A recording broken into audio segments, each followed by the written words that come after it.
On my birthday, my parents threw my gifts in the trash. Mom said, "You're just an accident we never wanted." Dad laughed, "You're the real disgrace." I didn't cry. I just smiled and handed them a gift they'd never forget. It was my 28th birthday. I hadn't expected fireworks or a banquet, just maybe a hug. Maybe a simple, "We're proud of you."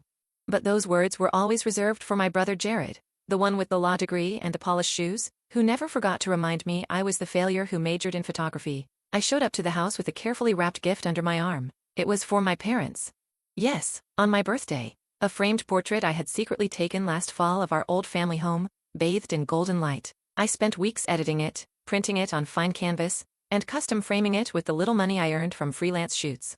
I thought, maybe they'd see I was trying. Please subscribe to our channel and tell us in comments from where you're watching this video. My mother opened the door. Her eyes scanned me top to bottom. "You wore that?" she said, "Not even a hello. It's your birthday, not a garage sale." Dad barely looked up from the couch. Jared was already there, of course, seated like a king beside his new fiancée, Elise. She had that permanent smirk like she was trying not to laugh at me just breathing. I tried to brush it off. "I brought something," I said softly, holding up the wrapped gift. My mom took it like it was a bag of trash. "You brought us something?" She looked around. "Jared, look, your sister thinks she's Santa now." Everyone laughed.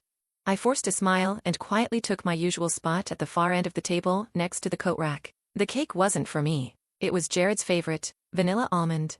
They always said, "We don't want to make 2 cakes for the year. Just share," even though we were born 10 months apart. I waited for them to acknowledge it. My birthday, my name, anything. Then Mom stood up and said, "Before we eat, we want to toast to Jared and Elise's engagement." They all clapped. My fork trembled in my hand. Still nothing. No mention of me. No happy birthday. No card. I swallowed the lump in my throat and whispered, "Today's my birthday." Mom turned slowly and I blinked. "I just thought maybe you forgot." Jared snorted. "We didn't forget. We just had better things to celebrate." Then, as if on cue, my mother walked to the counter, picked up the gift I had wrapped and, without opening it, threw it straight in the kitchen trash. "We don't have room for your little pity art in this house," she said coldly. "Grow up, Emma. You're almost 30 and still acting like you matter more than you do." Dad added, "You're the real disgrace in this family." The words landed like bricks. I stood. My chair scraped loudly behind me. My voice shook, but it didn't break. "You know what? You're right. I don't belong here. I never did. But today, thank you. You just gave me the clearest gift of all." They didn't stop me as I walked out. I left everything behind that night. My keys, my coat, even my shoes. I walked barefoot 2 blocks to my car in the cold, but in my chest, something burned. Not rage, not sadness, something sharper. Resolve. They thought that throwing my gift away would end the conversation, but they didn't realize. I hadn't even started speaking yet. I don't remember how long I stood frozen after my parents called me the real disgrace. The laughter, the sound of torn wrapping paper hitting the trash can, the smear of frosting from the cake I never touched. It all blurred. My legs moved me to the door before my heart caught up. I walked out into the rain without a jacket. I wasn't crying. Not then. I was just empty. I moved into a friend's guest room the next day. Dana, a girl I barely kept in touch with since college, didn't ask questions. She just handed me a key, a blanket, and said, "Stay until you can breathe again." It took weeks to breathe. Months, actually. But something strange happened during those nights on her pull-out couch, surrounded by silence and a pile of unsent birthday cards from students I used to tutor. I started drawing again, just pencil at first, then watercolors, then full-blown digital canvases. I didn't know what I was making, only that I was bleeding color onto paper.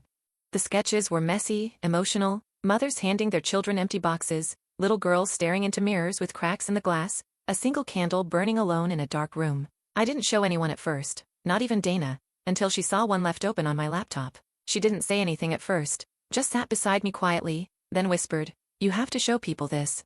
You have to." That night, she posted one anonymously on a subreddit called Rage Art. The comments exploded.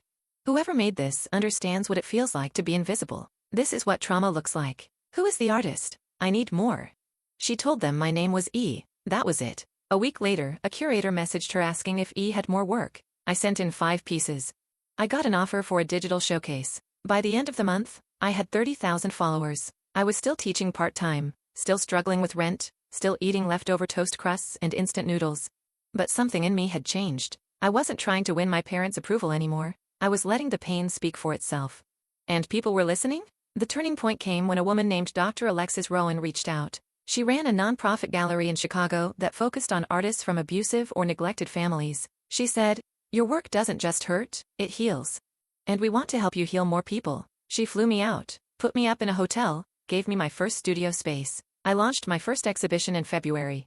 The title, Confetti in Silence. Every piece was drawn from my memories. My 9th birthday when Dad never came home. My 13th when my gift was a self-help book about emotional immaturity. My 21st when my cake was cut before I even entered the room.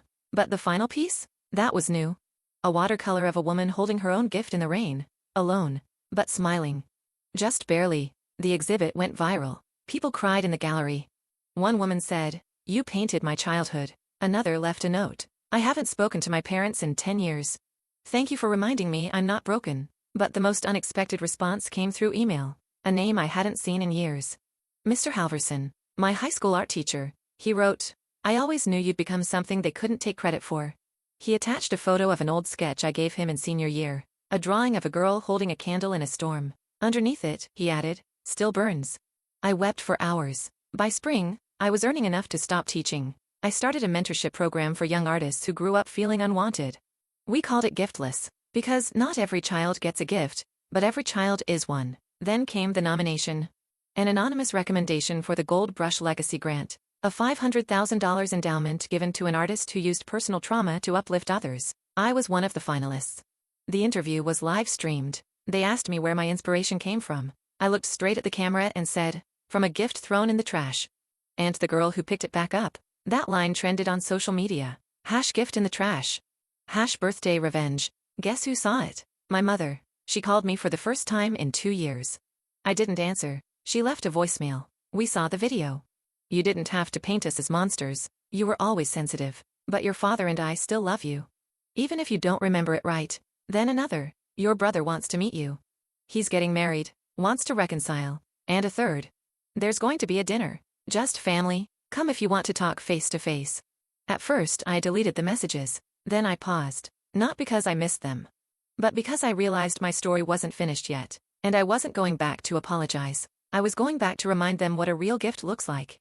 I didn't wear black to the family dinner. I wore red. Not bright red. Not angry red. A deep, confident crimson. The color of quiet fire. The dinner was at the same house I grew up in. Same creaky floorboards. Same chipped front steps my father never fixed.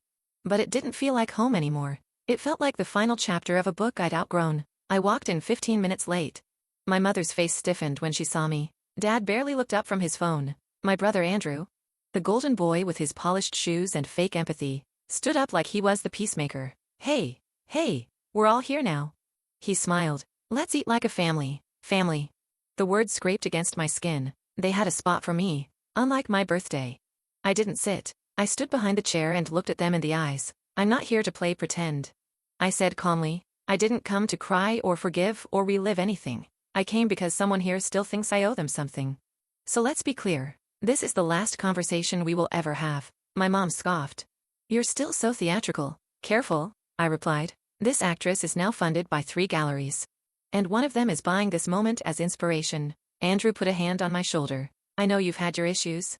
"No," I cut him off. "You had issues. I had consequences. You got applause. I got called a disgrace for wrapping a handmade gift. You mocked my art, my clothes, my voice.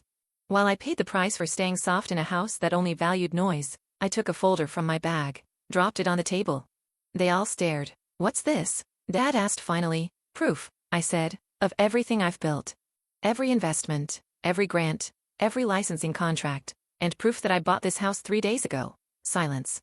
"You what?" My mother's voice cracked. "I bought it from Mr. Russo," I said, referring to their landlord. "He offered it to me when I mentioned I wanted to invest in a space that meant something.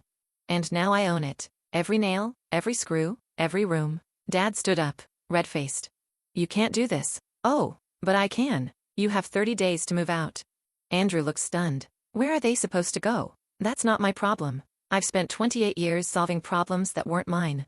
Mom's voice trembled. "You don't have to be cruel." "I'm not being cruel. I'm being fair. You taught me what cruelty was when you threw my only gift in the trash. This is what balance looks like." She reached for the folder. "You came here to humiliate us?" "No? That already happened the day you discarded me in front of a room full of people who clapped while I smiled through tears." I turned to leave but paused at the door. "Oh, In the mural in the living room? You should cover it. It's called Disgrace Has a Voice. And yes, that little girl holding the broken gift? That's me. I walked out with no intention of looking back. 1 month later, the story made headlines.